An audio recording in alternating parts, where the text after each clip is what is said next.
Slumdog Millionaire. Yeah. I mean, it is an old movie. Started my dude off. That's my dude.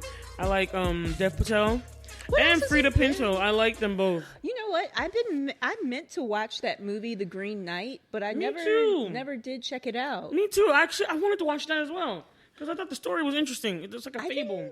Well, I knew it was like some type of fable, but I never looked into what the kind of premise was. I wonder if it's streaming on anything because I wanted to see it and I just forgot to. What? It seemed like a story about the legend of the knight, and it's basically like Some the knight gave him Arthurian type? power or something. Yeah, Arthurian time. The knight gave him power, and he had to prove something. Otherwise, he was gonna be dead, like the Green Knight was. Man, I remember I found out the whole story, and then that's why I wanted to watch it because I thought it was interesting. Yeah, because it looked kind of cool. I watched the video Because I was thinking, I was like, I haven't seen him in a while. But I guess he was. did David. The last thing he did was The Green Knight, and he did a movie called David Copperfield, which I also wanted to watch. Was that about like the magician David Copperfield? I mean, no, not the magician. Wow, the what was it? Who wrote that? I'm not sure. Is it Dickens? I think it might have been. It was just called David Copperfield. I just remember. Actually, David Copperfield, I did end up reading that book, which is freaking humongous, by the way. But it's actually really good. I really liked, I think like Hallmark, like in the 90s or 2000s did a version. And I really liked it. It's a really good story. I really like the story. Yeah, but I'm telling you, that movie, I mean, that guy, he's such a good actor. Like, you need to watch his movie called Lion. That thing made Lion. That's such a good movie. And it's a true story. Oh my God, it was so touching. I loved it. What's this? What's Abbasoff and Lee? What is what? Abbasoff and Lee. What is that? I don't know. Where did you see that? that one. Oh, wrestlers? I mean, not wrestlers, boxers. Fighters, probably. MMA. Yeah. Is it MMA or MFA? I have no idea. It's just up there at the top, girl. I don't know what they talking about. That's not even like I can't. nothing that I would even. It's like, I don't follow boxing. I don't. What's up, you guys? Hey, what's up? Sorry, I'm a little hoarse today. It's cold, y'all. It's freezing. Yeah, it is. Like the weather fell off. Not the weather. The temperature fell off a cliff last weekend, y'all. I mean, straight up nosedive. I mean, last weekend I was out here with my toes out, living my best life, not wearing a jacket, doing the Cuff It challenge in a parking lot because it was at night because the temperature was still right and tight. And then I'm like, dude. the next day, it's like, what happened? Freeze. I mean, this is appropriate weather for November, but like It's in now one getting day. appropriate. Yeah, it was weird. Like Sunday, it was like Saturday. I was like I said, I was dancing in the parking lot with no jacket, my toes out, everything. And then Monday, I was like, wow, I need to wear boots. No, Sunday, I went to church and I was like, I need to wear boots. I wore my boots to church because I was like, it's cold. So, I mean, I personally love the cold weather, but it was just the way it hit like that. I'm usually used to the progression. So, anyway, but I love 70s kind of weather. When it's like nice and 70s, like low 70s, that's my favorite weather. That's like top, like comfort level. But that doesn't always happen. And now we're getting into the 50s and 30s for highs. So, it's cold outside. It's almost Christmas time. Oh, I don't know the words. I was about to sing the what is that song? Oh, Baby, it's I really can't stay. Tell me something about your day. I don't know all the words. It really has been so very nice. Something, I don't know the words. And obviously I knew none of Baby, them. it's cold outside. I Yeah, love I that know song, that. Christmas song. But anyway, we are here today to talk to you guys about the only event of the month, Black Panther 2, Wakanda Forever. Well, I mean, the technical name is just Black Panther Wakanda Forever. Oh, okay. I mean, it is the second Black No, you're Panther. right. There's but no is it- two. She's right. All right, grammar police. I'm just Wakanda Forever. No, but Wakanda Forever. It's Yo. like, oh, Lord, I I can't have wait. been waiting for that movie for like months. Like You these guys. trailers they were putting out, it was like each one got me more and more hyped. You guys, I went all out. Like, when they told you to get a whole row, take your auntie, your cousin, your baby mama, your baby daddy, the baby itself, I did that. I literally got like all of my family, like most of them. I got like my sisters, they're my nieces, my mom, some extra people, my friend, all of I had like 10 rows. I got my auntie's friends, and unfortunately they couldn't come up. I got like tickets for 10 people. Yeah, I had like a semi-row, y'all. That's how deep I was rolling. Because this was an event. Like, my mom came, and my mom does not go to the theater, y'all. The last time she went to the theater was for Black Panther 1. Wow. That was 2018, and she only went for that one movie, and never again, in between time, has she been to a theater. Never. But what? She came out for Black Panther 2, y'all, and we have a picture online because she did the Wakanda Forever with us. It was so cute. And we wore like African clothes. Nice. It was really fun. Like, we really did it. Like, luckily I was able to find somebody to take the other 3 seats that I had gotten, because it was like raining really bad when it came out here in Richmond, Virginia. Oh my God. It was God. raining super bad. I had to like change my ticket reservations because I went earlier than Bola went. Really? And they had like a tornado warning. Yes, that thing was crazy, girl. It started as a watch, and I was like, okay, we're probably okay. Then it was like warning, and I was like, okay, let me change my tickets. Phone was and then they're blowing like, oh, we're extending this, and I'm like, no. My phone was blowing up that day, and I was like, we're watching, because even me, I was not even feeling that great that day, but I was like, no, I will push through, and we're going to Black Panther. And I'm like, we're watching it, because our tickets were for $5.10 at the Regal, right? And Regal had like a bunch of shows, because I'm not gonna lie, one of the things I was upset was that our theater wasn't that packed, but then I realized it's because they had like a show every hour almost. Yeah, same with because I ended up going to Westchester. And they had like... You didn't go to Cinema Cafe, your favorite place? Cinema Cafe had like nothing for like any of the showings unless you got like late. I bet they didn't have no tickets because everybody on that side of town went to that theater. Because I love that theater. And also, I want to say it was like the same thing for AMC as well. Because, you know, that would have been my AMC second choice. AMC was also to capacity before the movie came out. Because a lot of people ordered their tickets already. But Regal had like a showing like every hour. Right. So it was like, if you didn't catch the 3:20 show, you caught the 4:40 show. If you didn't catch the 4:40 show, you went to the 5:10 show. So I'm not gonna lie, I almost went into the wrong theater and spoiled the movie for myself, because I was walking through past once I showed my phone for the ticket, I was walking through and I was just like, wait. Black Panther. Thank God the time was on. That's what it was. It was like Black Panther, Black Panther. And I was like, thank God the time was there, because I would have straight went right in front of me and ruined the movie for myself. And then I had like a big group of people with me, and I was like staying back to get popcorn for this person. And I was like, thank God they put the time so I knew where to go. But it was nice. It was like the reception. The theater was still nice. We were comfortable and everything, but it was like not as many people as when Black Panther first came out. And, you know, everyone was like, yeah, I was surprised every time. At the row I could get at Westchester. But like you said, it was because like stuff like Cinema Cafe and AMC were just completely... And then places like the Bowtie and stuff were like maxed out. So like those select theaters where there's only one of them, and people prefer to go to them for the seats and the comfort and the food and stuff. Right. Because, you know, you can't really get that kind of service at the Regals. So people prefer to go to those theaters. So they're always packed. People snatch those up real quick. Right, girl? And I mean, I had my tickets for weeks, though. Like, I had my tickets for like 2 weeks before the movie came out. I was going to have mine earlier than what I did, but like, I got this gift card through my agency where I work at, because I got it as like it was like a drawing. And so I ended up, I drew a Fandango gift card. And because of that, I was like, okay, well, I'll just go to like one of the Regals then, because like Cinema Cafe is full anyway.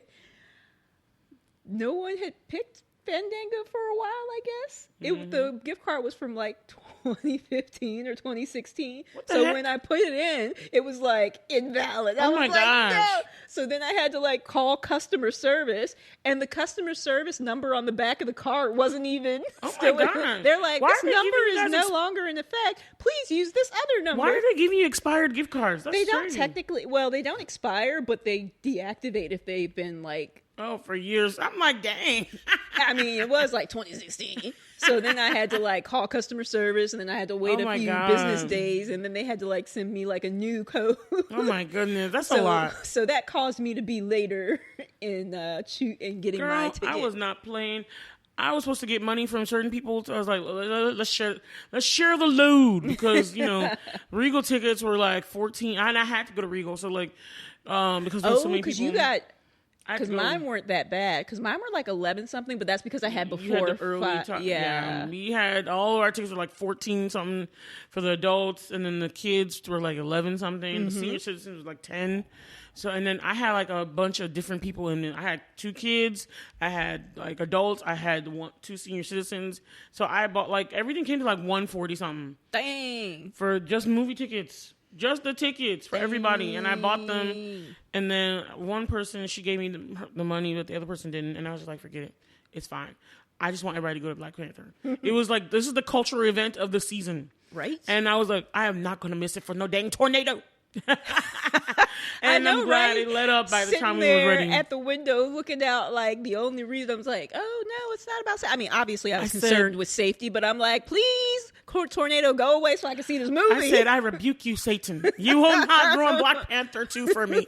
Right. And I was like, by the time it was time for us to leave, it was like a lovely day. Just wait. Lovely day, lovely day, lovely day, a lovely day. I'm telling you, the sky cleared, and it was just like bam. Because when I first looked out my window, it was just like dark. Yes, darkness, cloudiness, scariness, the wind. I was like, well, where the tornado at? Because I ain't trying to play.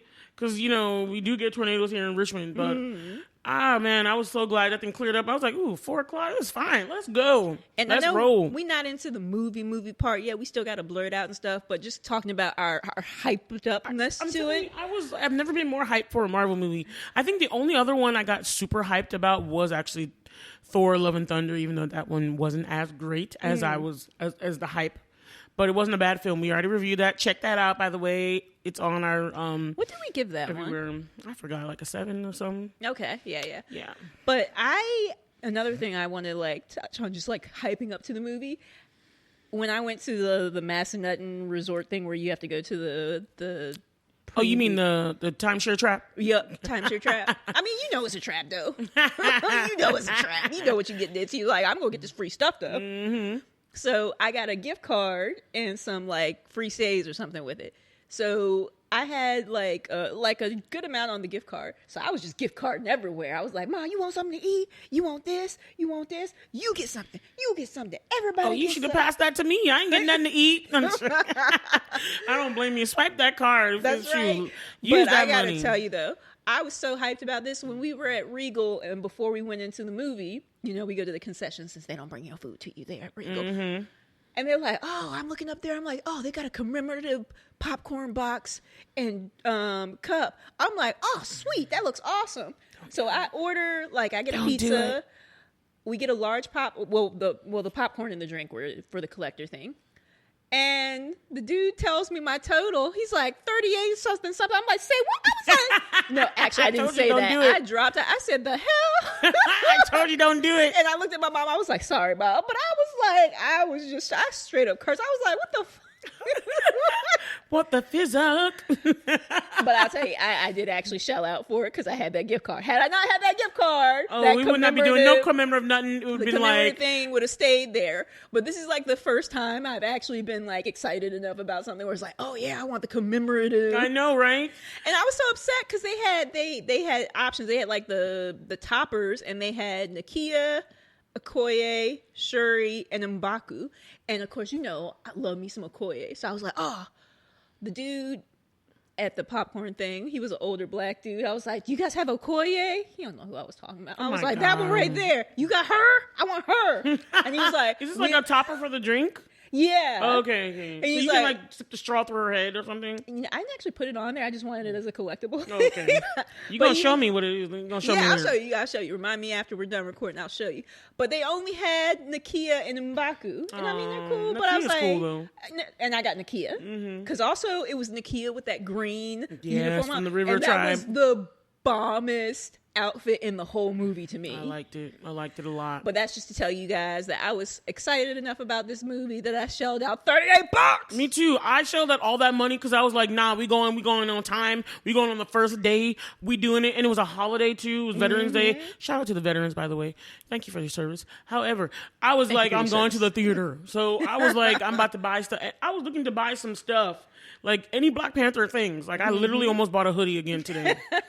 And my sister was like, did you know there's a Black Panther game? I was like, where it at? What kind of game is it? Because I'm about to buy. And then on Instagram, you just see all the ads for like the MAC Black Panther makeup. I was like, I need all the stuff. I saw the commercials with all the new actors and everything, the little bobbers. And I'm like, I need the bobble. And I don't really do that. But I was like, I need all the stuff. So I only had one Black Panther shirt. And I remember I went with my friend Chadney, our friend Chadney, who was on the last episode of Woman King. And she was just like, where's your, I told her we were doing African clothes. So my family, we did African clothes. But I was like, she's like, where's your Black Panther shirt? I was like, yeah, I do have a Black Panther shirt. But I was like doing African clothes for Black Panther. I always do that. And I was like, but I need a new Black Panther shirt. You know what I mean? Oh, man. I was just like, anything Black Panther, I like stop and consider. Like anywhere I go, I see Black Panther stuff, and I'm like, I stop and consider. That's how much I love this. And I walked by. I can't remember which store it was at Chesterfield Town Center, but it had like Black Panther hats. I'm not a hat person. I don't wear hats. They were like, you know, the brimmed cap. The brim, like a cap. Yeah, like for like a dude. I mean, women could wear it, but you know, you could tell it was like dudes wear caps mostly. Yeah. And it was just like, I was like, but the design is so cool. Right. Like the design for this Black Panther stuff, like the graphic design is just like on fleek. It's just amazing. I'm telling you, everybody was hype about this film, like everywhere. And to the point where the Black Panther premiere, they had like 4 premieres all over the world.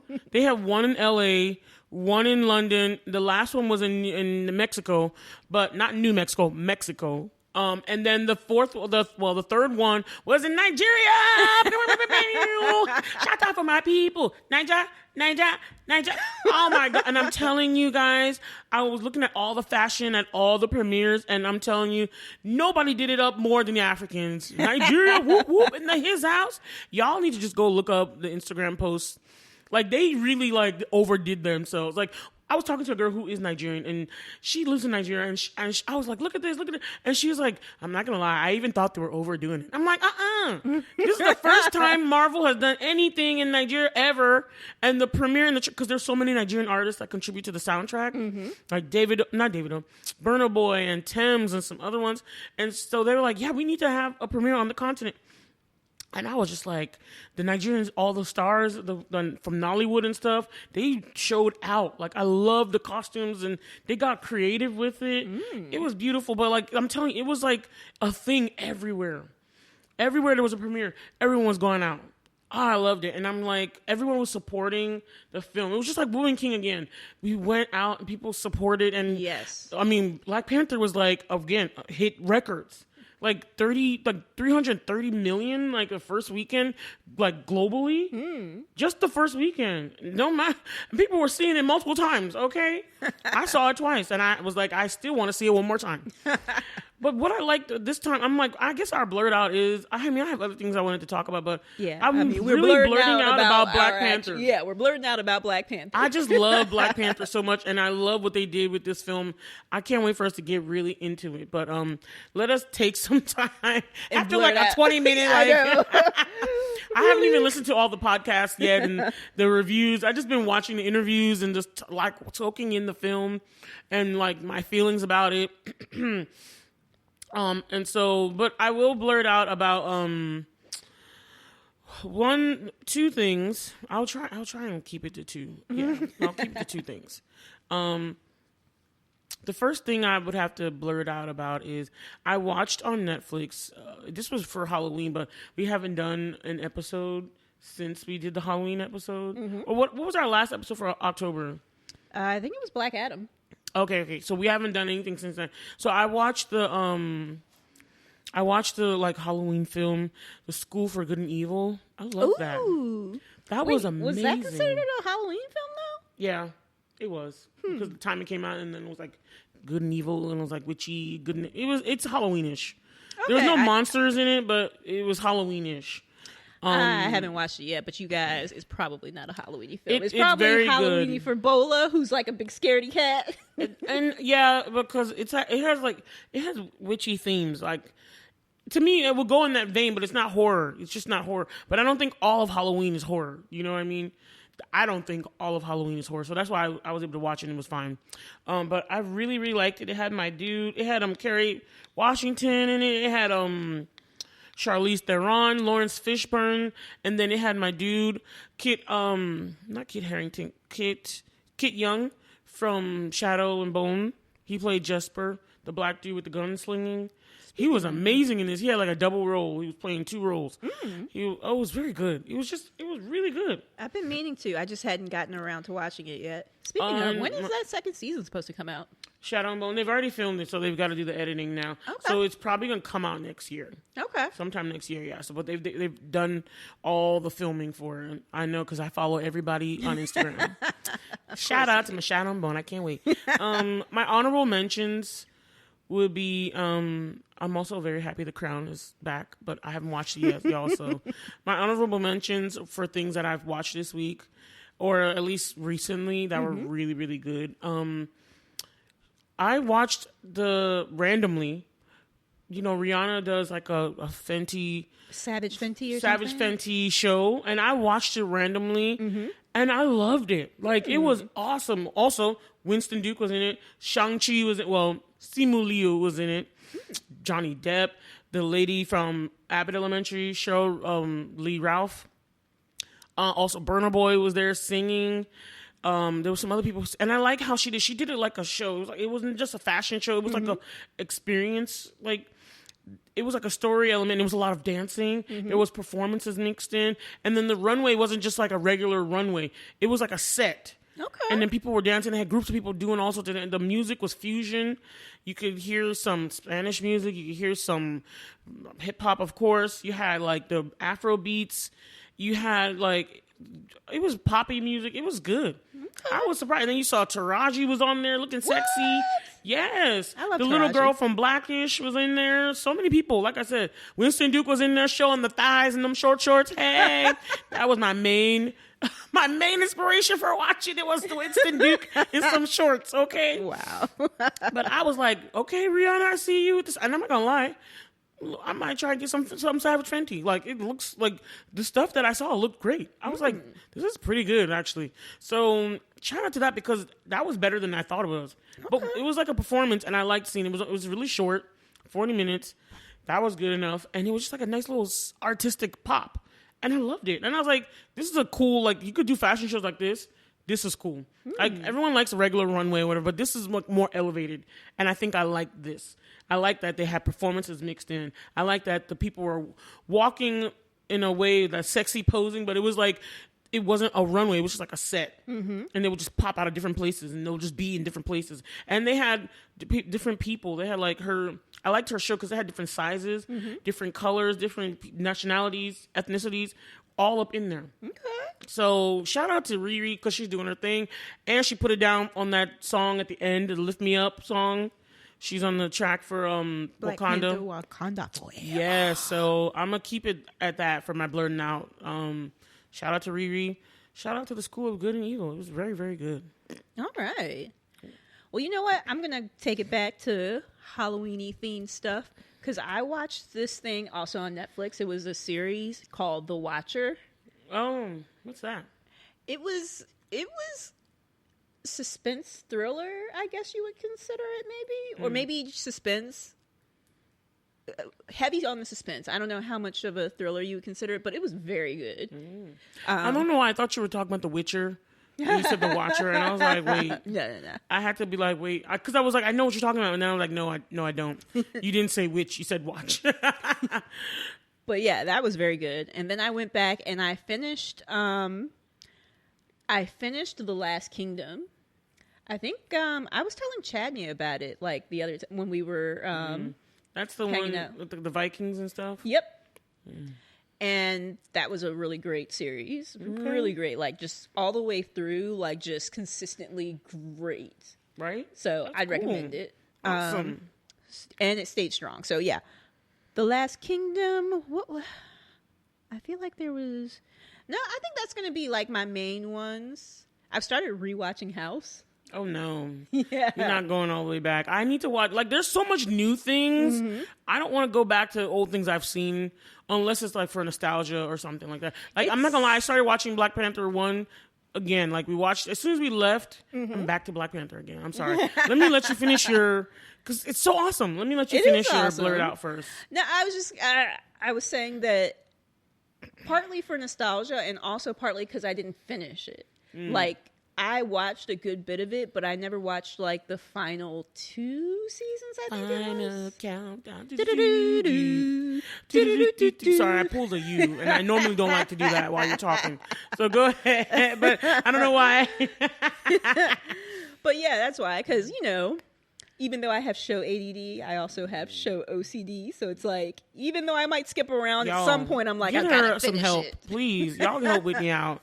Because I'm like, how are you going back to these old shows and there's all this new stuff to watch, and then you have to watch one season, and then because it took so long for the, let's see, you go back and watch the whole season again. And I'm like, it's a compulsion. My bad. Okay, so I'm sorry. I now remember, I have my other main big Blurred Out. All right. I swear I binge this show because I love it so much. Manifest season 4 is back. The show that got canceled by NBC but saved by the fans, and Netflix gave it a whole 20 episodes, more than the actual network gives it. A whole 20 episodes to finish the story. Amazing, and this never happens. I mean, not never, but it is a rarity for cancel shows to get picked up anywhere, and like full, Netflix saved the show so that the story, because the fans love the story, and the story is so good. I love Manifest, the show. I swear to you not, I literally binged that show. I got to like episode 1 to 8, and it's like a 40-minute show. And they have 20 episodes, but they're releasing it like as if it was 2 seasons. Okay. So it's like they released part 1, which is episodes 1 to 10, and then part 2, 10 to 11 to 20 will come. I don't know when, actually. I'm kind of mad because I'm like, cliffhanger was too raw, and I was like, wait a minute, y'all can't leave me like this. Where's the Manifest is such a good show, such great casting. I mean, it has one of our ABC legend, what's that show called? Josh Dallas. Yeah, Once Upon a Time. He's like the main guy on it, and everybody on the show is amazing. Like, but the show story is so good, so rich, so interesting. I just was like, I was in love. Like, I don't normally binge shows that hard, but I did, and I was happy, and I was like awake, and I had to stop because the only reason why I didn't do all 10 episodes, one, I didn't know they were only going to do the 10. So when I looked, and I was like, wait a minute. Where's the 20 episode? So that was one thing. I didn't know that. And then also I had to go somewhere. That was the only reason why I stopped watching TV. Speaking of, I just remember, like, I checked it out, it was at the top or something. Oh, and yeah. then usually I wouldn't have been that interested in it, but I remember you talking about it, I think, when we were hanging out with Chadney. Yeah. So I was like, I might check this out since Bola seems to be kind of into it. Manifest is an awesome show. I'm telling you, I love it. Another thing that I'm excited about, just really quick, before we move into, is that I saw on the Netflix screensaver things. I'm so excited. They finally put out that there's going to be a second season of The Sandman. Oh, there is. Okay. Or I don't know if it's second season. They said new episodes coming. Okay. Because I was waiting a while. It had been like a couple months. Yeah, you gotta always watch and it's like, see. Please don't cancel it. Please don't cancel it. And it's like, yes, it's there. They have to gauge whether they get interest and stuff. Yeah. So same thing for my other show that I told you that you would probably like, but you never checked out. Is The Empress. Oh, not yet. Yeah, it's not high on my list at the moment. Yeah, but it was a great show, and they hadn't put the thing up there because it was a cliffhanger ending type of thing. So it's like, I want to know what happens. But it was another one of those things like Sandman, where it's like, well, are you gonna renew it? Mm-hmm. And I saw it on the screensaver. It's like, another season's coming. I was like, yes. So okay, I'm done. So much to watch, you guys. Check out our Blurred Outs because we'll put them in the show notes as we always do. So for you who are listening for the first time, so now we will move on to our main segment. Yes, it's time for the main attraction. Yes. Tell them what we're gonna do, Whitney. Where we're gonna start? Wakanda forever. Ibambe. Yes, let's get it. So first impressions. I have to say that I watched the film, right? I knew that I needed to watch it one more time as soon as it finished. Mm-hmm. But it was like, this film hit me so much that I didn't want to leave Wakanda. Like, I wanted to stay with Wakanda. That when we went home after the film, we all watched Black Panther 1 again. Like, because I was like, I want to go back to Wakanda. Mm-hmm. This film, I was so glad I watched it twice, because I had to watch it one more time to really appreciate what they were doing. Mm. This film definitely was heavier, but I liked the route they took with seeing the circumstances surrounding it, you know? They did such an awesome job honoring Chadwick Boseman in the beginning. Really, like, throughout the film, it was like a love letter to him, really honoring an exaltation of him, you know, and that you could really put him to rest now if you know, were still like feeling some kind of way. Mm-hmm. Everybody was talking about crying. My nieces were crying. My sister was crying. Everybody was crying at the end of the film. In many parts of the film, there's many things in it that made you want to cry. Mm. But also the film was just beautiful. The story, the performances were so rich. Oh, yeah. I was like supremely impressed with Letitia Wright. Mm. I am supremely impressed with her because she carried the film as the leading lady and was going through her own ish and was going through her own stuff. And it was like, I don't know, Letitia just put it out there. And I like the journey Coogler and them took everybody on. It was like, we got this situation. This is what's happening. Did. We're moving on next. I just also, left the Angela film feeling Bassett is like just Oscar, Emmy. She's the GOAT forever. So yeah, I'm not surprised. Is just amazing. And I feel like she's another one of these people. I mean, black don't crack, but she just look like she goes into cryogenic. She look like she's 30, don't she? She like, has the gray hair don't mean nothing. Years. I'm like, girl, what are you doing? She still got them guns. Don't crack, but girl, damn. She still got the guns, my friend. I was like, my God, just beautiful, statuesque woman. When she came, my favorite scene of hers was when she came into the UN. Oh, spoilers, by the way. Just if you haven't watched it, y'all know that our stop show right now. Is full of spoilers. You cannot listen to our show if you haven't seen it. Stop right now. Stop right now. Thank you very much. I need somebody with to go watch the movie. That was Spice Girls, if you didn't know. But go watch the film and then come back and listen. Okay? Don't go nowhere. Anyway.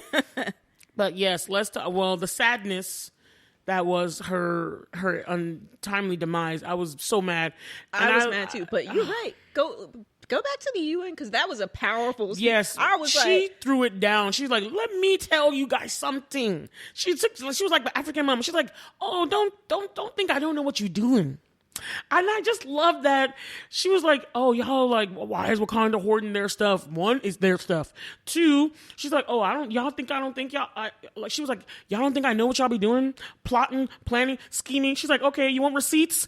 The Dora Milaje bring in, she's like, "Collect your folks because they came to steal our stuff. They came to steal our stuff.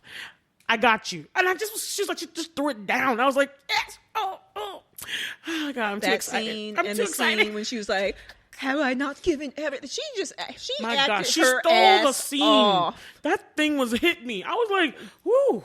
And I didn't know what was. I'm glad we got to finally see what that was about because we heard it in the trailer. Mm-hmm. And I was just like, what she mean? My whole family go, "Sure, he's still alive. Come on, don't do that to me.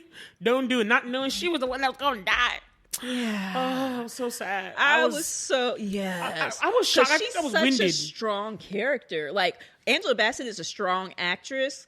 But Ramonda is a strong character. Oh my God, yes. She was like such a great queen. I was like, you go, look at you. And Angela Bassett said in interviews that she always wanted to play a queen, was never able to. So she was happy to play it. And she even said she talked to Ryan and then she was like, she kind of objected to her character's death. And I was like, I don't blame you because she was like, I want to stay in Wakanda. I want to do more. I don't blame her. I would have loved it, but on as much as it pained me to see it, it pained me to see her die. I was so pissed at Namor for this, even though I actually love Namor. We're going to come back. Yeah. Yeah, don't kill me. I actually love Namor. You know how Marvel do. They like, we got to kill somebody you love off to make you really feel with the rest of the characters. It was the catalyst that pushed her to do what she needed to do to become Black Panther again. Because, all the heart-shaped herb was gone. And they needed it. And she couldn't figure out what to do.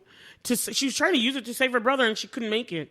So it really inspired her. It was the catalyst, you know what I mean? And I can't remember this scene, but I was watching a YouTube video, and they were talking about how after Shuri took the heart-shaped herb and she saw Killmonger, And he's like, and she's talking about how her mother died. And he's like, don't you take that away from her. She died saving that little girl. And then he was like, and y'all are hypocrites because you know your dad would have let her die.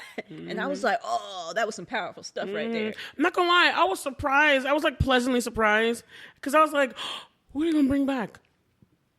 Excuse me. Because I was like, I know that they cannot put Chadwick there. So I was like, who are they gonna? And I love how they did it because it was like Shuri's path was more in line with what she called him Chidaka, so she called him his actual African name. I love that. She was like, oh, you? And then, but her stuff was more in line with him. She was actually more aligned with him than not. Not that he wanted to take over, not that part, but in the taking action and doing things and being more progressive in what you're like, what Wakanda can do and be. He just was about controlling it, and that part wasn't right. The way he was doing it wasn't right, but he wasn't wrong in his aim. But, and you know what? It's interesting you say that because that whole interaction, the scene, all of that stuff together. Wasn't it fire with the literal fire there? Yeah, it reminded me. It kind of put me in mind of like the civil rights movement with like Malcolm X versus Martin Luther King Jr. Because it's like Killmonger is kind of like the Malcolm X, the militant one, and then T'Challa was like the noble Martin one. Luther King Jr. But it's like. It put me in mind of that type of thing, and also what they say about like, I think it was Gandhi who said that power makes no concessions without a demand. Yeah, and it's like, didn't they say that in the film? She needed. Did they say that in the film? No, I don't think so. One film. Anyway, okay, just keep going. I'm sorry. But I heard that before recently. It made me think about like in the civil rights movement. I feel like we needed both. We needed the militant side, and we needed like the peace, nonviolence. And I feel like it was necessary for Shuri to have both. Like she needed to see Killmonger, and you ask her like, you gonna take care of business like me, or you gonna be noble like your brother? And she took care of some business. And I mean, I was like, oh, the motivation behind it was not quite right because it's like vengeance and all that, and that's not a good motivator. But I feel like it was necessary because, like, Talib Khan, they were not going to back down. The only way they were going to stop is by her overcoming and asserting dominance. Only because she won against Namor was the only reason that, like, he conceded. There was going to be no other way that they were going to concede. Yeah. He was after them. I was like shocked that he killed her. I was like, no, he did not. Like, I thought he was bluffing, to be honest with you. And Namor was like, I warned you. He's like, don't take my little sweetness for it. He's like, I will cut a bitch. Like, you know, let me say, I will drown a bitch. But I love it because like Shuri was the balance. She was the balance of both of them. They were both very complicated characters. Yes, dynamic. I'm not gonna lie, I enjoyed their dynamic. Some people were saying that they were getting like love interest vibes, and I'm like, I was kind of getting that vibe a little bit. I know something was. I think it's because of the way they made Namor.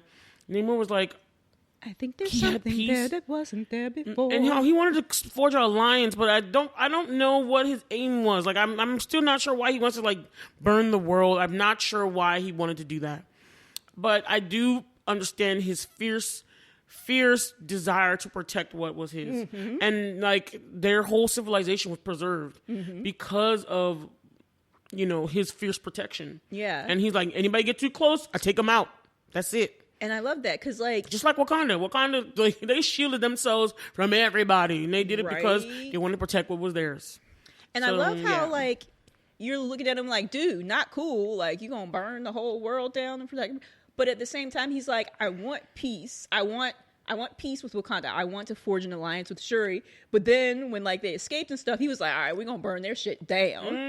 And it's interesting because you can tell like he wants peace, but at the same time he's like, I'm a leader. And what I didn't get was his approach. Like he approached Shuri peacefully, but then he was like giving Ramonda all this sauce, all this salt, all this like fiery, like, I'm gonna kill you. I'm like, why are you talking to her that way? And then Shuri, you're trying to negotiate. Like, I didn't know what he saw because she wasn't Black Panther at the time. There was no Black Panther at the time. But like Ramonda was like, watch your back. And he was like, don't make me kill you. But with her, Shuri, he was like, let's talk about this. So I didn't get that whole difference in approach to both of them. Maybe it was because of leverage. Like with Shuri, she's already there. She's already a captive. I mean. With Queen Ramonda, he was like, don't step over here because I know you. I mean, you're the queen. That makes you sense. can send your people and try to like retrieve her. And I'm warning you, don't do it. Don't do it. Oh, that makes sense. That makes sense. But I love their interactions because it's like, it was so complicated because you're like, you see like both of them striving for things. And it's like, because they're leaders, things that they might not necessarily want, they still have to do for the benefit of their country.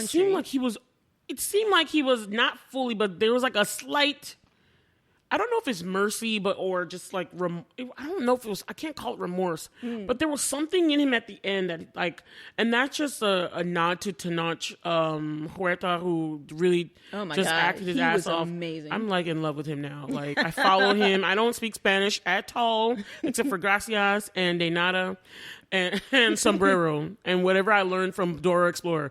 That's it. Vámonos. I know, vámonos, and I'm like, azul, you know, that means blue. Anyway, let me stop. I was too old to be watching Dora the Explorer, but I got little nieces and nephews, okay? Girl, I don't even use those excuses. I'd be like, I get caught up in those shows sometimes. Oh my God, hilarious. Anyway, that was the truth right there. I don't blame you. Oh, I used to watch Blue's Clues and be enjoying that mess. Yes! I learned how to like, I learned the order of the planets from a song that Steve sang. I was like, oh, wow. I'm telling you. I was too old when Blue's Clues came out because it was like high school level. And I was watching it and I was participating like, it's right there. I used it on a test one time. I was singing in my head. I'm like, oop, I got it. The sun, Mercury. Anyway, we're going off track. Let me go back. But anyway, I did not know no Spanish, but that man is just visceral. I love him. I was just in love. I just like him. And I like what he stands for. I've been listening to his interviews and everything. And like, this is the film he was waiting for. And I'm like, big nods to Ryan Coogler and all them for like reimagining the Atlanteans and Namor and everything for the Mayan traditional indigenous people of like Latin America. I mean, I thought it was great. Because people don't know this, but in Latin America, there is also some racism, some colorism. There in all the countries that were colonized, there's colorism because of the whites. Anyway, there's colorism that they've enforced everywhere. So again, just like, and I didn't even know this until I listened to him talk, but I didn't know that they were telling them that those people that were born of the indigenous people have their roots there, that those people are bad, they're not great, they're not, and I'm like, wow, they've been telling these people the same thing as Africans or black Americans have been told about their African heritage. And I just thought that was so terrible. I was like, and also the Mayan language, and there's a people group that's still alive to actually talk about this. And they had like the Mayans, a Mayan interpreter or someone from the culture to explain and talk. And I was like, oh my God, I thought all these things were like gone with time. I just thought it was amazing for representation for another cultural group, especially for our Hispanic brown brothers and sisters. Like, it's always like Black and Spanish people all together on the same level. And I love that this film is exalting both of us. I loved it. It's amazing. The juxtaposition is just amazing. What is it? Tenoch Huerta? Is that the name of the place? Talocan. Like the Talocan people and stuff, like it's beautiful. It reminded me, like, this movie reminded me of Woman King in a different way, of just like the richness of culture once again. Yes. Because we already knew that they did the richness of culture in Black Panther, so we knew that they was going to bring and it. They kept with it the up. African. Yes, they kept it up. But then they brought in the freaking like Mayan. Yes. And it was amazing. And it looked awesome. Oh my gosh. I was just telling Whitney before we started recording that the song that hit me the most, not the Rihanna song, not the Thames song, not even the Burna Boy song that I loved and recognized his voice anywhere, because you know I love Burna Boy and Nigerian music, but it was the song it was a song part of the scene where Shuri gets exposed to the real Talocan city and what the world looks like and the people. And I was like, oh my God, this is amazing. But that music in Spanish, and that had the ethereal sense to it, I was like, I need to listen to that song some more. It was like soothing me. It was like, I don't know what it's about it. That ethereal, ambient nature of the song, I just loved it, and it fits so well with them and what they were trying to accomplish. It's like you can hear the water in the song. You know what I mean? It's like it reminds you of water. The song itself, the instrumentations. And I have to shout out to Ludwig Göransson. He just stepped up his game with the album and the score for this movie. Like, I listened to parts of the score, and like the parts where Shuri came down when she showed herself, and then they had that like synthesized sound, that part. It was like it took the Wakanda theme and then like amplified it, and it was like you could hear it, and I was like, "This is fire!" So I love that song, and it was like I like that he married the two, the Spanish, and sometimes in some of the songs they had the Spanish, the Mayan instruments mixed in with the African instruments. I just thought it was beautiful mixing the two together. Like, it was perfect. I'm like, yes, this is what we need to keep doing. You know, so I have like the movie is great just for that. Like, what they were trying to accomplish, I think they did really well with the grief, trying to accomplish the like how hard it is to, and how how the process you have to go through when it comes to grief. Like, everyone has to go through a process. It's not the same. It's not cookie cutter. It's not typical. You just have to see what the process is. Grief is different for everybody. And I thought they did that well. I thought they honored Chadwick well. I just thought it was amazing. It was. I love the progression of Shuri's journey, like with the vengeance, seeing Killmonger. Yes. And she knew that it was like a path that people would try to, dissuade her from, because, they know if she's seen Killmonger, they're like, dude, I think you got like a problem here. But then, like, when she's like, impaled by I thought she died. Honestly, I was like, don't tell me I'm gonna kill everybody in this movie. Impaled by Namor's spear, and then she like sees her mother when she sees Queen Ramonda, and she was like, show them who you are. And I'm like, and there we go. Now you're seeing she sees who she wanted to see, and it's like it took both. It took seeing both of them to, because Killmonger is her family based on this film. Yeah, I don't know about the comics, but this film, Killmonger is her family, so she needed that part to boost her, because she didn't believe in the Black Panther. All that. I mean, she did believe in the Black Panther, but it was like she couldn't. She was like, I think she had like closed the door on that being a solution for their problem. And when she was like, I need to just take up the mantle, and she did that, I thought it was amazing. Yeah. She came ready for business. She had her cornrows in. That's how you know a black girl's ready for business. She took out the twist out, and she was like, oh, no, I need to plait this down. And I'm sorry. I know I'm being comical, but I was like, she was ready.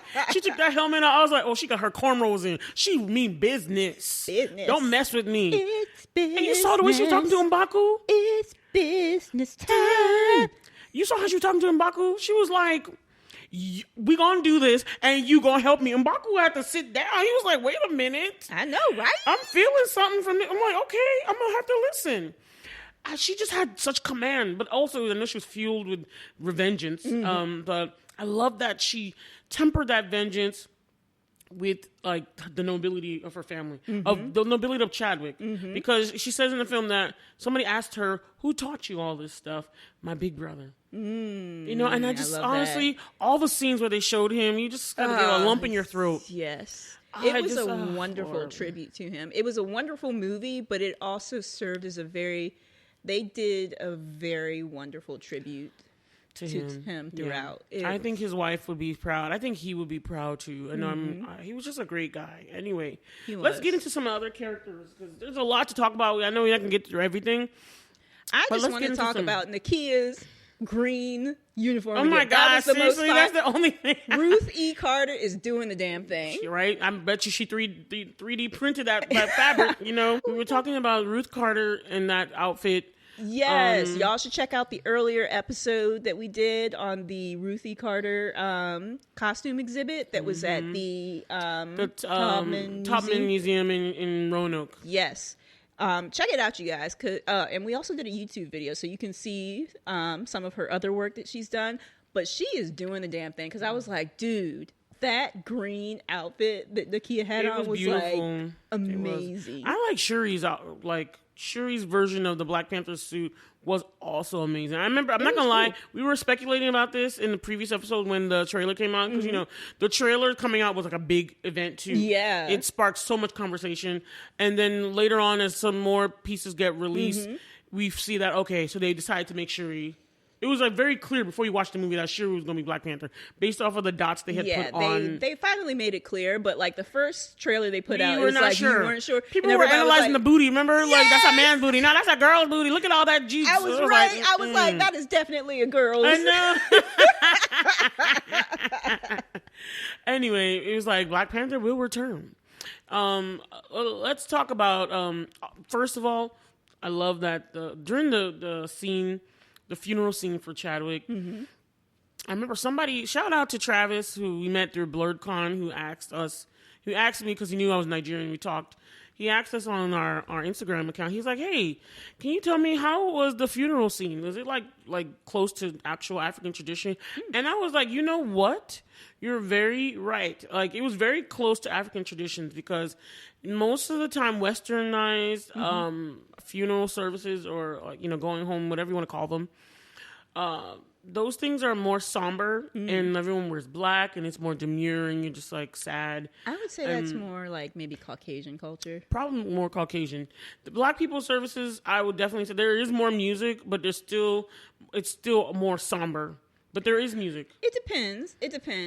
I mean, we do I know for us, we're Baptist, my family, and ours it's it is a funeral, but we call it a homegoing celebration. So it's meant to be like a celebration of life. Of course, there's still sadness because the person. Of course, you could still you saw all the girls crying, all the pallbearers, and I thought it was so awesome that the Dora Milaje did that. Their church clothes, you don't see a whole lot of black. Really? Yeah, clothing. For us, we've got church clothes and stuff on. There's colors and stuff. We don't do If you see a movie and a black person has died and you see people in all black, that is not my experience of funerals, at least being Baptist, Southern.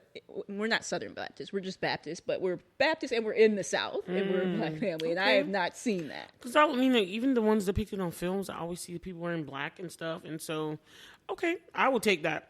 But I haven't been to many funerals, American funeral. I just haven't been, thank God, but I've only been to a few. I mean, the last one we went to was our friend T's grandmother's funeral. And that one was nice. It had a lot of songs and stuff too.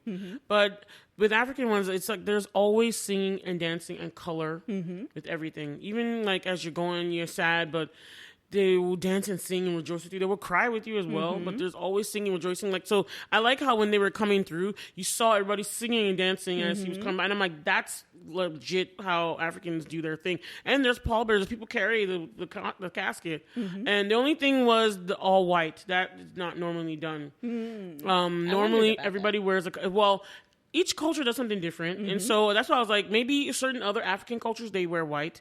I know that in India, they wear white. Okay. And certainly, I do remember in that India, they wear all white for funerals. Yeah. So there could be some African cultures where they have to wear white. I just know in Yoruba culture, that's the tribe my family comes from. They usually pick a cloth and then everybody sews it for the occasion, which is what we do for everything. They pick a cloth and everybody sews it into their own outfit, and then they wear that to everything, and so that was the only difference but I liked the all white. I thought it was wonderful. I liked it more than just black, and they wanted to differentiate it fit the tone, and I thought it was still beautiful. It was still ornate and everything, so I was fine with it. So I really liked that part, but they paid so much attention to even the Talakan, the Talakan, you saw them, how they looked, their skin, the storytelling. I loved Namor telling his story. I loved the costumes and the drawings of that. He was the one doing the drawings because he's so old. He was the one doing the drawings on the wall, in their style, in the Mayan beautiful style. They were. It took me watching it the second time to realize that at the end, he had drawn him fighting the Black Panther. And I was like, oh, snap. I didn't even see that in the first time I watched it. it took the second time to realize some things. There was humor in this. I loved Riri. Let's talk about Riri. Riri was a little spark of funny. Yeah. She was amazing. Spark thought she was great. Yeah. I can't wait to see Ironheart yes. and see what she does with this. She's brilliant. And she just did a great job. Speaking of, like, in relation to that, Denai Guerra as Okoye is just always amazing. Oh my God.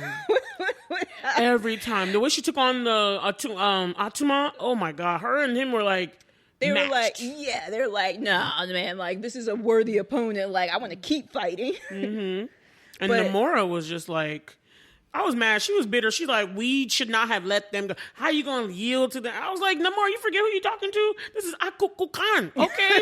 I was like, she's talking to I need you to sit yourself down. Right? I was like, Namora, you slow your rolls, chick. That's why he had to talk to her like, wait a minute, my child. It was like he's her daddy. I'm not going to lie, I wonder. I was like, are you her daddy, though? Like, you know? I was like, how many of y'all did he father? You know what I mean? Oh, anyway, just curious. But it was hilarious. He is like 500 years old, so he could have fathered them. When he says my child, they really could all be his children. Okay.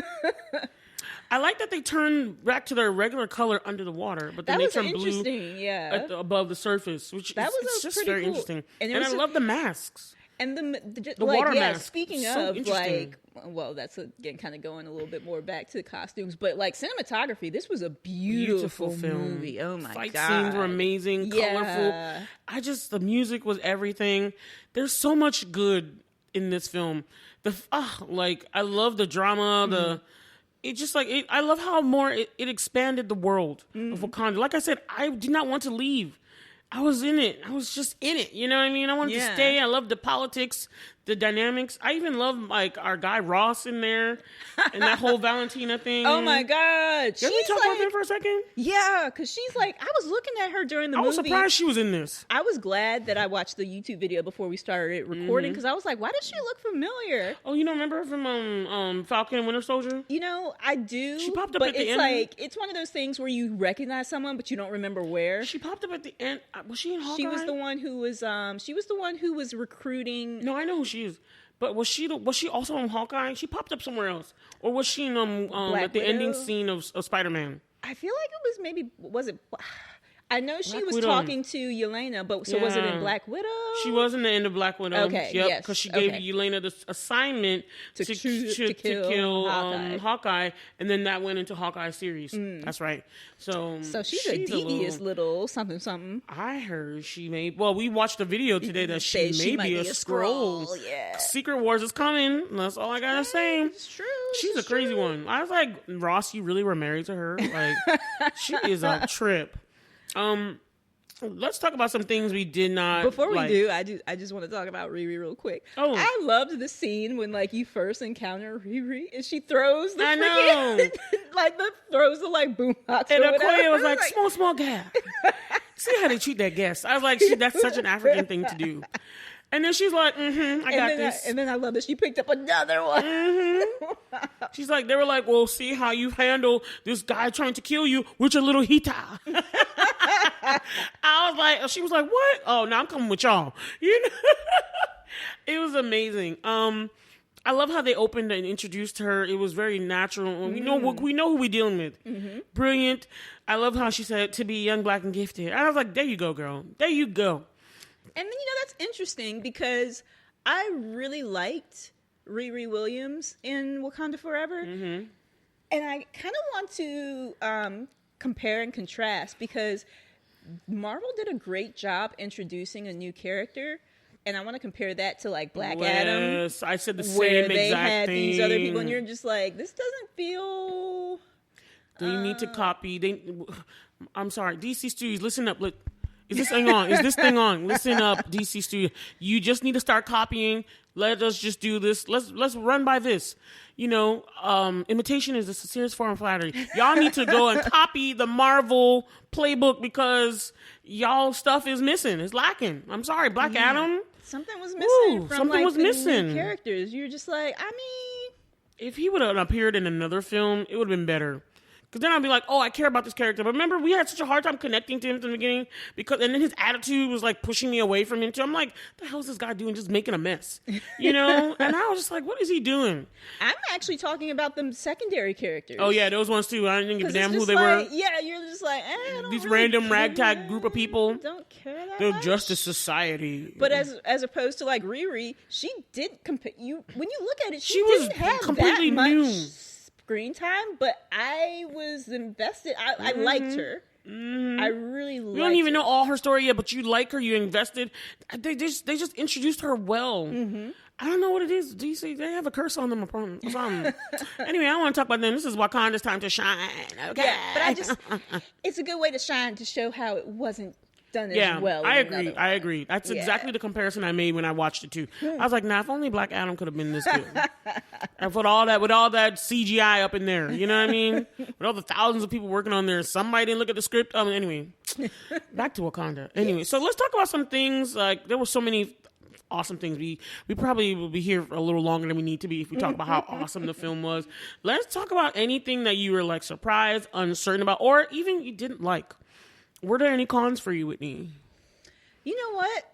We haven't gotten to the rating yet, but I'm still in my head trying to think of how I'm going to rate it because I don't think that I would give it the same score. I feel like Woman King, I would rate higher overall. Mm-hmm. And I don't feel like I can do a 10. It's going to be high, but I don't know. Something didn't allow me to quite get to 10. And it I watched Woman King only one time. No, I watched Woman King twice. I watched it only one time when we recorded, and I still gave it a 10. It's the first of its kind. And I don't think they don't need a sequel. They really don't. Right. And this might be one where, and that's why I'm kind of You're leery iffy on about what rating is. it because I feel like if I watch it again, it might actually raise it for me. And considering that, I'm like, oh, so what should I rate it then? Because like, go off of your initial, because I understand what you're saying. I felt the same way, and then I watched it again, and then I was like, oh no, I'm giving it a bumped up. Okay. I got time to appreciate it. Also, I was in the theater with my family, and I had to explain to one of my friends I was sitting with, because she don't watch the Marvel Universe, she just watches Black Panther, so she ain't know nothing about this, and I was talking, and one of the boys was talking the loudest, and I was just like, I need to watch this without everybody, and I literally went by myself to watch it yesterday. And so I was like, I watched it a second time because I wanted to catch something I didn't see. Because I remember I'll go first then with what I didn't like. I remember I was pissed off with Queen Rwanda for getting rid of Okoye, and I thought it wasn't justified. And I would change it. I'm gonna just say it. I thought that from the first watch. I also thought that this is something, and I still think this for the second thing I would say is like, I don't think they did enough with Aneka's character. I wanted to like have her, like, she was there, she was fine, but I felt like there was a scene where Okoye went to go pick her up or join her so they could be part of the Blue Angels or whatever it is. And I just felt like that scene was too abrupt because I was just like, what was happening? I wasn't sure. It's like, why is she so defiant? I didn't get what was happening when I initially watched it. Because like, I mean, we've seen her and we've seen Ayo, so we know like these are the kind of the three most prominent of the Dora Milaje. Obviously, Okoye, very You've seen prominent. Ayo before, but then Neka's like new, and Neka's her love interest too. So it's just like, well, I just think they need to Ayo, Ayo, Ayo. Oh, okay, Ayo. Ayo's love interest, but it's like, I felt the same way. I'm like, I know her face, but I don't feel like I know her as well. So like, Riri Williams, great intro. We know Aneka, but they took time. They did not take time for Neka to me, and I just felt like they needed some more scenes. Yeah, because Neka was in there. She was, but she was in there. She was at the scene. I mean, she was in the scene where they were fighting. She was always background. You don't like know that much about her. That's true. You don't know much about her, except for that she's but you know Ayo's love interest. You know that you've seen her before. But you also, the only thing you gather is that she's fierce and she's kind of defiant. So that makes her a great warrior, and she likes to think for herself, and she likes to go outside the box. Those are the things I gathered, and I'm like, it's not that I don't like. I like NECA. I just wanted to know more. Yeah, I wanted to know why she would join the Blue Angels and like leave the Dora Milaje. And then I was like, I wondered if did she get kicked out like Okoye did?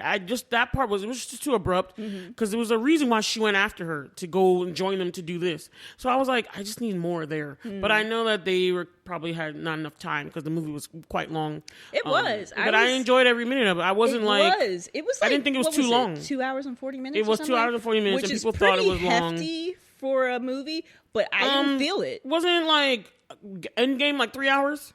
Yeah, but I mean, Endgame was like a sequel to like a big team up. So, but it just like it's just 2 hours and 40 minutes is a long time for a movie, but it didn't feel that way. I didn't feel it I exactly. could have felt like, even though Black Adam wasn't that long, I felt like Black Adam could have ended sooner. Like, I was like, this could end sooner than it did.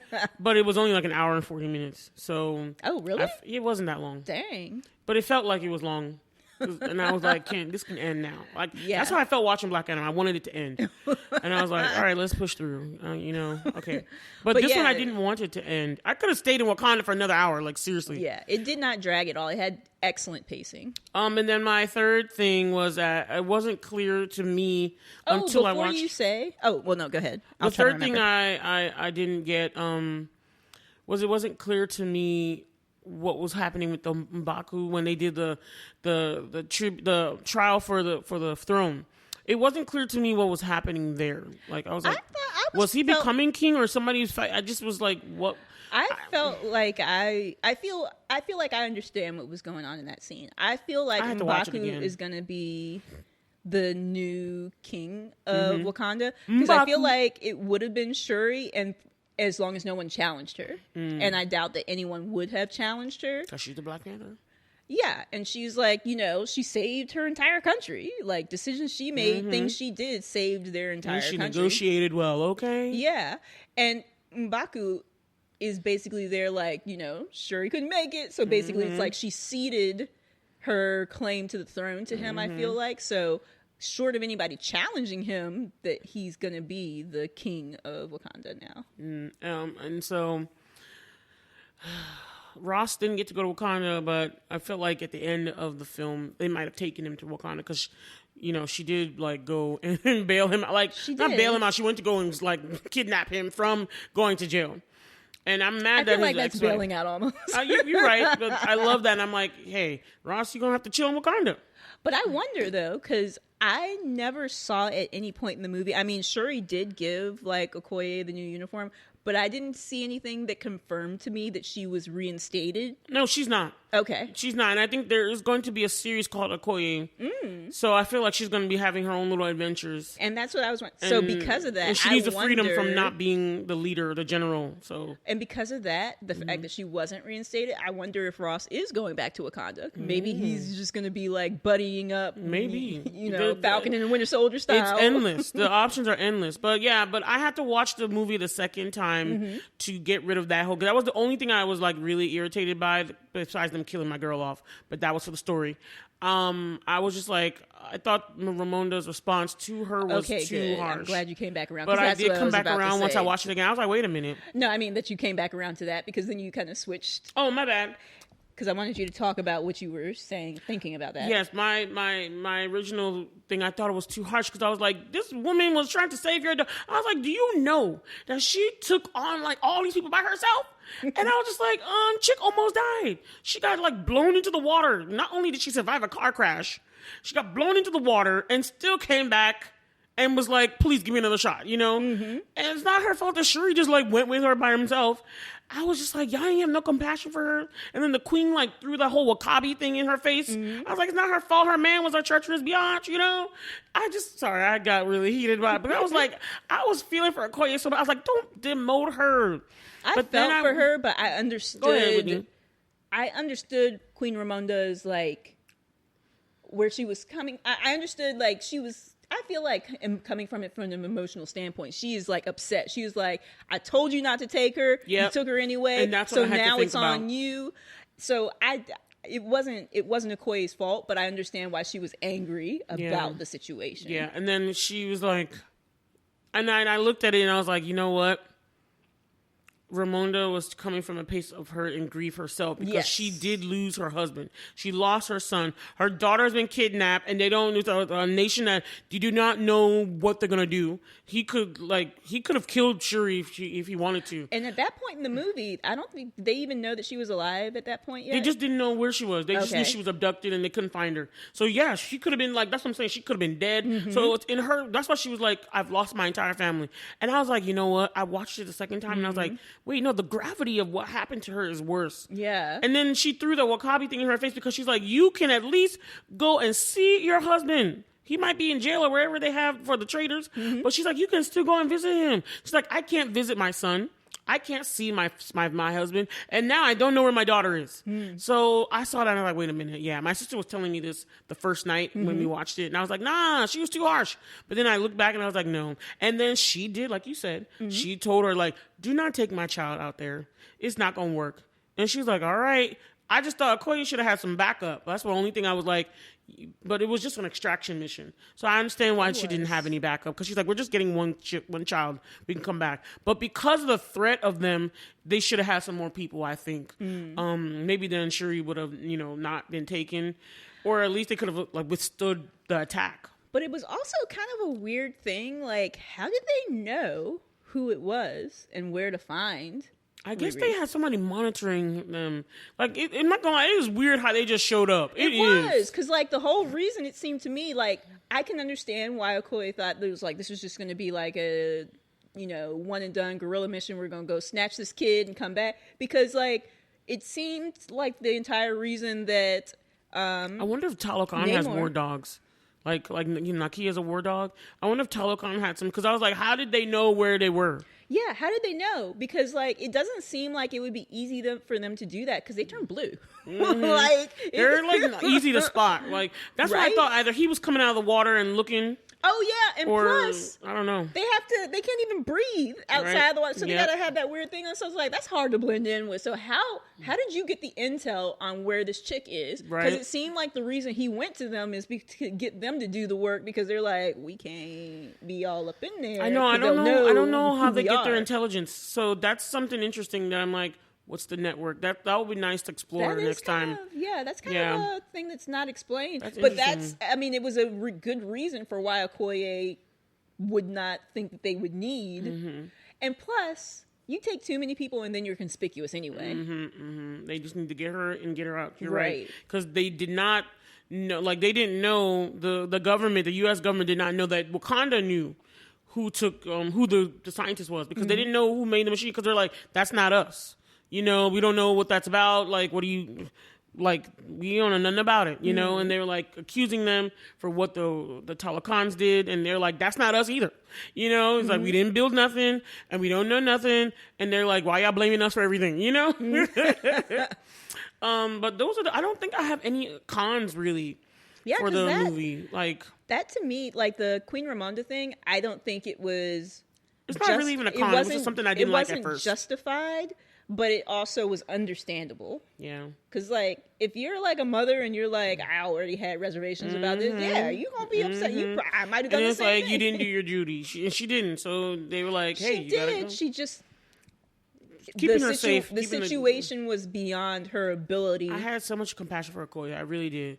But, I realize now she's part of the border tribe, which makes sense. Because I was just like, because she started wearing blue. After she took off the Dora Milaje, and the border tribe wears that nice deep blue. If you look at all the tribes have different colors. And Wakabi was part of the border tribe too. Yeah. Okay, so it makes sense. They were part of the same tribe. Because they could be from different tribes and marry, but that's true. Yeah, because if but you notice, I guess it makes sense as to how they met in the first place. Yeah, I guess. And then my girl with the river tribe, she always wore green. Nakia. And then of course the merchant tribe, they always wore the red. I don't really know the mining tribe. No, the mining tribe wore red. The merchant tribe wore purple. Yeah, and I like how the river. Did you see they like up the ante on the technology and stuff in this film too, which I thought was really cool. I like how they came in, like the river tribe. They came in on the riverside border, and then the river tribe used the water and they were tapping, and then opened up the border. And I was like, this is some cool stuff. You know what I mean? Like they just upped the ante on everything this year. It was really cool. The fight scenes, like Namor, like breaking M'Baku's like armor. I was like, what? Yes. And then like the choreography, I don't know if it was like wire work or whatever, but when he was like up in the air, like just dashing around with I loved it. I enjoyed it. Dude. This was amazing to see how he was fighting was really cool. Yeah. I mean, his fight with Shuri at the end, it was so deep. Like, it was awesome. I literally was like, this girl's going to take him until he's like stabbed her with a spear. And I was like, shit. And I thought my girl died. I literally did. I was like, nah, he did not kill my girl. But for her to like, she had some, cause that thing went right through her. Yeah. I was like, how is she still standing? Like, I know, right? It's like a whole hole in your body. But she pulled through, and I guess because they have super strength and maybe that kind of stuff, because they're super enhanced. Yeah, I'm guessing super healing because of the heart-shaped herb. If she just had like just abilities from the suit, I don't think it would have had the same effect. But I think because of the heart-shaped herb, I thought it was ingenious that they made her use the stuff from Talokan to try and figure out how to make the actual thing, because she was trying to figure it out and it didn't work by the time Chadwick died. And I'm not gonna lie, that was another thing I had a problem with. I wanted a better explanation than he had a mysterious illness, because I was like, that's too close to Chadwick, and I didn't like that. But I left it alone because I was just being nitpicky. But I remember that was one of the things I didn't like in the beginning either. I did not like it. I thought that I felt like it was still being a tribute to him without saying something like, oh, he had cancer, like, because that would be too, like... on the nose. But not even on the nose, but almost, like, disrespectful. To say he had cancer too. Like, yeah, because it's almost like they're using it as, like, then, as opposed to it being a tribute, it becomes about, oh, we're going to make money off of this thing. So, like, I felt them keeping it kind of, like, gray was the respectful way to go. The only thing I had a problem with when it comes to the reason why T'Challa died, one, I was like, this doesn't match up to... It didn't really match up to me with what happened at the end of Endgame. Like, he was already Black Panther when he came back. So it's like, what do you mean you need more black herb? Like, it should already be in his body since he was still out there fighting and stuff during Endgame. Like, he was still fighting during Endgame. So I'm like, what do you mean he had a mysterious illness? Like, he's supposed to be... Are you telling me this stuff wears off? Like, I just have so many questions about it. And I was like, I just didn't like that reason. I would have preferred if he died in battle or something. I feel like the heart-shaped herb, I doubt that it cures... But then why was it the thing she was looking for to heal him in the first place? He had eaten it like years before, so I think the thing it does is give you strength, but I guess that since she's a scientist, could have used it to also heal. I don't know. It just, I'm not going to lie, I'm still not that satisfied with that reason. I was really hoping they would not go there, because I was like, this is too close to Chadwick, personally, for me. I've left all my reservations, and let's talk about the end scene before we do the rating. Yes. So I love how they did the end. I love that they went full circle. That was a question throughout the movie, because it's like, at the funeral, it's like, where's Nakia? Like, dude, that was his girl. They was like, number one with he wanted to make her wifey. He wanted to put a ring on her, and she was not trying to have it. But again, she was like, I'm doing my war dog life. This is my ministry. You know what I mean? But yeah, now we know the secret. We did. Then she didn't get blipped. That was another inference I had, that she didn't get blipped. Okay. And I'm not gonna lie, then I realized that, that thing, the secret about him having a son was what Queen Ramonda was trying to tell her. What was she gonna tell her? Me too. I was so mad. I was like, I want to hear the secret. But then Namor came up, and I was like, how did Namor just find them? Like, anyway, he was a god. He's extra. He's everything, But that to me, kind of like, because you remember I told you I was on the side of recast T'Challa. I was still firmly on the side, but them having and incorporating this part, like, puts me at ease, because there will be another T'Challa. It'll just be T'Challa Jr. And I was like, okay, I'm pleased with this. And I think they did that to satisfy the people who were pissed off that, hey, you guys should have just recast T'Challa, because T'Challa, the character, could have still lived on. But you guys want to honor Chadwick Boseman. We understand that. But we're like, this is still fiction, So I like that. I felt like they tried to appease both sides in doing this, and I think it worked. And I like that it left a little bit of T'Challa back, you know, like for the character, not Chadwick, but the character. I appreciate that. I appreciated it too. I mean, he had a legacy anyway, but I appreciate that he has a little bit of part of left. himself. Yes, and she has family still. Like this is her family now. And I was like, chick done lost all her family. Like her brother's gone, her parents are gone. It's just her in the world by herself. And I was like, that's messed up. But now I got my little nephew. Right.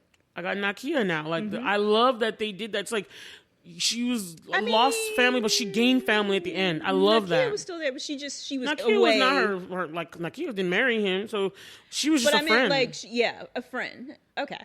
Yeah, you see what I mean? She was like, she got many sisters that support her. Okoye, all those people are there to support her, but like family is different from those supporting people. Right. But to me, what happened, it's like she gained family and she lost so many family. Right. And it was like, I love that they gave that to Shuri at the end, that they gave her this family, this hope, this T'Challa back in this way. It was amazing. Nice piece of healing. Like and I like that the way that they, like the order in which they did it. Like she had to first overcome her vengeance and think herself. Her anger. And once she did, after everything, and she was like burning the like funeral clothes, once she did that part of letting go, now she gained something else, but only after she had let go of like the vengeance. And the whole part that she said where she felt like burning the world, I don't know if Namor's been alive a long time. So for him to want to burn the world, I still am like, that part we're not really sure about him. So to me, it's like Namor could be either way. You know what I mean? We're not really that sure about him. We're not really that deep about him, know that much about him yet. Because I was like, you want to burn the world, but you've been alive for like 500 years. Don't you think you would have been like, as long as my people are fine, I don't give a damn what y'all do up here. But he was like, let's burn everything. Let's do. And I was like, but that's not why Shuri wants to. It's not her pissed off at the world. She's pissed off at what happened. She's pissed off at the loss. You know? I think that he's just held on to it for so long, and they're isolated, so he hasn't seen a better side. I was mad that he grabbed onto that, and I was like, at first I was like, oh, are they similar? But then watching it the second time, I was like, oh no, they different. And she saw that, and she was like, oh no, he crazy. I don't think he was crazy. I think I mean like in the way, like, we not doing that, because you know she was like, you want me to help you wage war against the surface world? She was like, we ain't doing that. And I like that. I was just saying it like as a slang. Okay. Oh, he crazy. We're not doing that. But I just like that she recognized that. She's like, this is not the path I want to take. So I like that. And I don't know what Namor's going to do at the end. That little thing he said about Wakandans needing him, he may be right, but I have no idea what he's going to play. Honestly, I think he is right. I mean, we saw the way the UN was, like, as soon as T'Challa was gone, they're like, let's just try to move in here and like take all their shit. And he's like, no. He's like, we need each other. He's like, they're going to come to try to get our shit. We need an ally. They're trying to take your shit. This is a good... I like that he said the Black Panther was the most powerful person in the most powerful nation on the earth. And I was like, yes, let it be an African country. Yes. I love that part too. But I like that Shuri, at the end of the day, she did not give in to what he was asking for because she was like, she recognized this is crazy. Ain't nobody trying to burn the whole world down. She's just angry at what happened to her, not angry at the world. But she still felt like, you know, she could do some good, that she could save, I just glad that she like ponied up and she tried to do what she could. And I felt like they really structured this film to be like, this is Shuri. This is Shuri's story now. You know what I mean? And I felt that. T'Challa was a big part of that, but it was like, this is Shuri's story. Yeah. I love that they did that with the film, and I love the full circle at the end where she was finally able to let go. Like, it took her a year to finally release it out in that beautiful scene by the burning the clothes. I just thought it was well done. It was. I want to talk about, like, just really quick before we go into, but like, I feel like Namor could have a different path, one that's similar to Shuri. Shuri was in the world. Like, they were isolated for a while, but then they, like, Wakanda opened up. They participated in the world. Talakhan has been isolated. So there is nothing. Unaware. Nobody knows. Nobody goes down that deep in the water. Yeah, and they don't come up, well, except for that, like, one spot where Nakia went to. Like, that part I didn't get either. Like, why was there, like, a dry land place under the water? Was it just his cave? Like, was that just a cave? An underwater cave, I guess. I guess. Like, there was, like, no water. There was, all the Talakhans had to put a mask on when they came into his little lair. You see what I mean, right? Mm-hmm. And then he could go through, and then he showed her, and then he went down where they were. Then they all changed back. I mean, I guess it's possible for stuff like that to occur naturally. I don't know. I don't know geology. That part was kind of weird to me. I was like, why are we in this little cave? How is there a cave underwater, and there's no water in the cave? You know what I mean? I didn't get that part, but it's not. I'm not going to go too far into it. But what I was getting at was, I feel like that Namor can have a similar character progression to Shuri if he actually, him and the rest of Talokan actually participates in the world. Like, as long as they're isolated, then he's like going to keep on believing that, the entire upper world should just burn because there's some jacked up shit that has happened. I just feel like I understand his rage, not rage, his urge to keep his people silent because they're going to do what they do into the Wakanda. Sneakily try and grab that vibranium because, again, it's about who can get the weapons race. Who, make sure the power dynamic race. You know what I mean? I understand that being, like, the strategy, and it makes sense, but I'm just saying as far as, his worldview, I think it's because maybe they're isolated. And maybe if he participated more in the world, he would see that it's not like the rest of the upper world is like not all people who are just trying to take everybody's resources all the time. Yeah. I like how they explained how he got his power. I mean, how he got the name Namor. And I love the whole scene of him talking his story. At that time, he was like luring me in. Like, there was something, the smoldering looks, the voice. I was just like, I was like, maybe I should be the Talokan. No, you the bad guy. Well, he wasn't. That was the thing. He wasn't like the bad guy. He was just the antagonist. I love that. I love complicated storylines like that, where it's like, you know what? It made me think of, not Avatar. What's the one that, Korra. Legend of Korra. Because you remember, like, in the Legend of Korra, every single villain had, like, a noble goal, but they just went about it in a really wrong way. And it kind of reminded me of Thanos. that. Yeah. I mean, his point was to share resources, but killing off half the world was dumb. That was the bad way he was trying to go about it. Right. But I love how they have like these complicated like nemesis. But I love that. And I love the scene where he comes down, like when he's about to go to war and he has the headdress. I was like, oh my God. The way he comes down. And I love that. Awesome. You know what secret I'll tell you guys is because I watch a lot of the interviews and everything. At first, the Talokans were not going to have like a little hand symbol they did. But Tenoch said that, he said that he noticed that they always did the Wakanda hand, and he was like, "No, we need to have our own thing too." So he like came up with something, talked to Ryan, and they made their own. And I love that now because like people will start doing that to him. I know, and I thought that was so cool that they all collaborated together. Nice little cultural piece to give to like people of that Mayan kind of ancestry. And they had like I swear there was like 8 languages in this film. There were so many languages being spoken, but they paid homage to the real world. There's so many languages. I just thought it was cool. I like how they delineated what was spoken by the color of the language. Yeah. And there was so much thought and effort and everything put into this. And I love the like Talokan, how like the YouTube video I watched, it was like a little clam, doesn't it? They said it was like it was like a shark mouth. And then then the dude made like a silly like joke about Talokan do. Oh no, that's not. But to me, it doesn't even look like a shout. Like when they do it, it reminds me of Kamehameha from like Dragon Ball Z. Like every time they did it, that's what I thought of. Oh my gosh. I can see it. All I know is I want to ride on a whale. I would love to have a whale just like Ricochet, pop me out of the water and like, that whole battle scene on that ship was amazing. The water bombs they made. Oh yeah. Oh my God. I remember I was like having heart palpitations when I saw them drag that thing by the way. I was like, are those bombs? I was like, the Wakanda's about to be out. And honestly, they probably were going to be out because the Talokans had them surrounded. They had them surrounded. It was luckily that they came to a conclusion together. Because I was like, I did not have enough resources for this. They tried.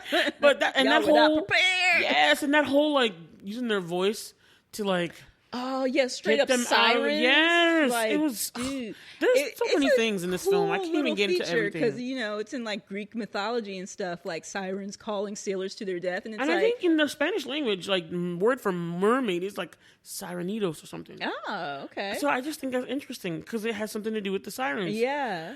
So it's like the sirens are the mermaids. Anyway, there's so much in this film. It really is. I really hope you enjoy it. But let's get to the rating because, like I said, we've been talking about this film forever. I still want to see it probably like another time. I want to see it another time too, but discussing it with you has helped me to mentally up it because being that there was so much to talk about and not from like a critical standpoint, but just appreciation standpoint is going to make me, and the people that are comparing, I honestly, now I'm really like, you guys, we have to stop comparing every Marvel film to the previous one in its little mini series and stuff because it's like, it's a continuation of story, but it's also its separate thing. What do they compare it to? No, I mean, everyone's comparing it to Black Panther. So, like, some people were like, no, Black Panther 1 was better. And I was like, come on, this is a different film. I mean, people do that for every film. It's hard to not do it. It is, but I was just like Ragnarok and Love and Thunder. They were like, Ragnarok is better. I'm like, yeah, Ragnarok might have been more enjoyable, and there were definitely some things that needed to be worked out in Love and Thunder. But it was like, it's a different thing. You know what I mean? It's like, it can't be exactly the same. You can, of course, like one over the other, but doesn't mean it's better. You know what I mean? Yeah, and it's actually bad when people try to do like the exact same thing. People didn't like Eternals. Yes, see, people didn't like the Eternals, but then you had to turn around and be like, I like the Eternals. I liked it too. I liked She-Hulk. I liked that they were different, and they were not like ram, bam, bam, just fighting. They weren't like, there was depth. They tried to tackle this heavy thing of grief. Really, like, this film was heavy, but they had moments of levity. And it had a release of the... Yeah, I felt like a big release at the end. Film. Yes. So I'm going to give my film a 10, just like Black Panther 10. I want to give it an 11 because it just upped the ante. And that soundtrack is fire. Y'all, go listen to that soundtrack. The musicians on there, listen to the score and the soundtrack, okay? Because it's just good. Ludwig, you awesome. And I'm actually going to give it... because, like... I'm going to give it a 9. 9 glasses? Okay. So, because you don't know what that thing is that making you feel like it's not quite there yet. I'm not sure. I don't know yet. I would have done the same thing, but had I not watched it a second time, and then it bumped it up. Like, and maybe if I see it a second time, well, when I see it a second time, maybe it will go up. But we'll see how that goes, guys. We might like update it on our website. But because I always want to I want to go back into the. I want to go back to Talokan. I want to go back to Wakanda. Yes, I want more. So amazing. I'm giving it a 10 glasses for me. I hope they make like a Talokan and Wakanda like in Disney World or Universal or something. I'm excited to see like Namor come back or any of them come back. Yes, in other films. Like it would be awesome to see Namor come out because Namor was in all the other comics doing stuff, fighting Doctor Doom. Everyone's been teasing Doctor Doom. Who knows? Yeah, people thought that there was going to be some type of like Easter egg for Doctor Doom in Wakanda Forever. Everybody thinks Doctor Doom's gonna show up in everything, and I'm like, chill out, y'all. And before we wrap up, like as a wrap thing, I found it not interesting. It was just like a thing because most of the kind of like Marvel films, they have like the after the credits thing, which this one did, but they usually have like a one at the very end of the credits, and they did not. And my mom and I were waiting, and then I was like saying to myself, I was like, I think it's because this is the end of Phase 4, and because it's the end of a phase, they're not going to put something. Because most of the time when they put it on, it's like a teaser for an upcoming movie. But I guess since this is the end of one phase, they're like, they probably won't start doing it until the next. That's a smart deduction. That is, because I was wondering why they didn't do that. But this is the last movie of the phase. There's no other movies. Yep. The only thing coming out that is new is the Guardians of the Galaxy series Christmas special. So that's like the last new thing they're doing, I think, this year. So I think in Quantumania we'll start to get the Easter egg. I did not know Kang was going to come back that way. I thought Kang was going to come back in Loki again. But I like that Kang is popping up in another film. Oh my God. I saw Jonathan Majors in like 2 previews before Wakanda Forever. I was like, he's out here doing these roles. Everywhere. He's on Trevor Noah this week too. He's out there anyway. Everywhere. I just want to give a congratulations to everybody involved in this movie.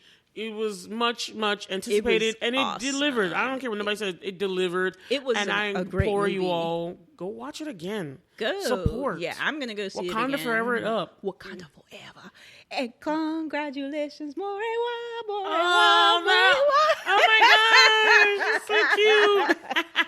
Oh, I love that Whitney. Congratulations. I taught her that song. It's just a great song. Anyway, I heart you for that, Whitney. Thank you. Ooh, I'll work on your Yoruba, but it's great. Yeah, sorry. No, it was great. I love it. Anyway, that's all from us. We are leaving. I know we talked a lot about this film, but this is like a 2-hour conversation movie. Yeah, everyone who watches this talks forever. Episode. Honestly. Okay, well, let's just blur it out and let's get out of here. All right, y'all. Enjoy your week. Enjoy your turkey day. Bye. Gobble, gobble, gobble. Bye. Oh, yeah, yours was better. Mine was more chicken. Yours was more turkey. Bye, everyone. Thanks for listening to our podcast. Please subscribe to our show on whatever podcast listening app you use and share the show with other Blerds and non-Blerd family and friends. And if you like our episode, please rate and review us on iTunes. The intro and outro music is Twilight by Caption. You can find them on SoundCloud, username Caption, spelled C-A-P-S-H-U-N. The show notes are by Bola, Hanson, and the audio engineering is by Whitney Booker. And you can contact us by email at blerdtalkbw@gmail.com. And also, don't forget to get social, you guys. You can find us on our social media at Instagram and Twitter, with our @handle being @blerdtalkbw. And we've got our individual things going on too, y'all. So you can find me, your Blerd Fashionista, on Instagram and Twitter at BolaStoryB. That's B with 2 E's like the insect. And I've got my own personal YouTube channel, just Bola Sade. That's BOLASHADE. D as in dog, E as in elephant. And this is Whitney. You can find me at my company, Luminavi Studios. The email address is wit@luminavi.com. That's WHIT@LUMENAVI.com. You can also find me on Twitter at Luminavi Studios.